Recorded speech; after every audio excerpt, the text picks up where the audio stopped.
একটি অন্ধ ভিখারি রোজ মন্দিরে পুজো করতে যায়। প্রতিদিন ভক্তি ভরে পুজো শেষ করে মন্দিরের দরজায় প্রণাম করে ফিরে আসে। মন্দিরে পুরোহিত সেটা ভালো করে লক্ষ্য করে দেখেন। এইভাবে কত বছর কেটে গেল কেউ জানে না। একদিন পুরোহিত ভিখারিকে ডেকে বললেন, দেখো হে দেবতা, তোমার ওপর সন্তুষ্ট হয়েছে।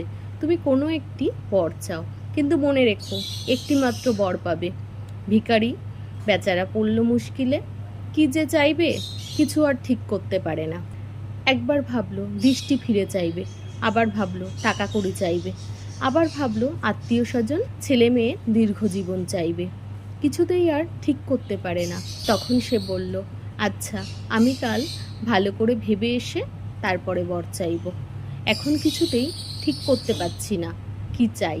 অনেক ভেবেচিন্তে সে মনে মনে একটা ঠিক করে নিল।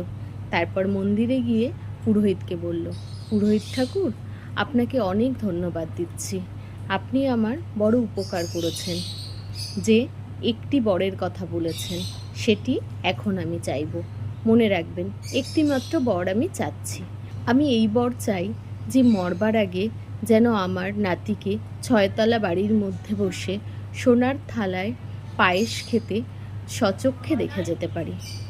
এই এক বরে ভিখারি চোখের দৃষ্টি ফিরে পেল, ধনজন পেল, ছেলে পিলে নাতি নাতনি পেল, দীর্ঘজীবন পেল।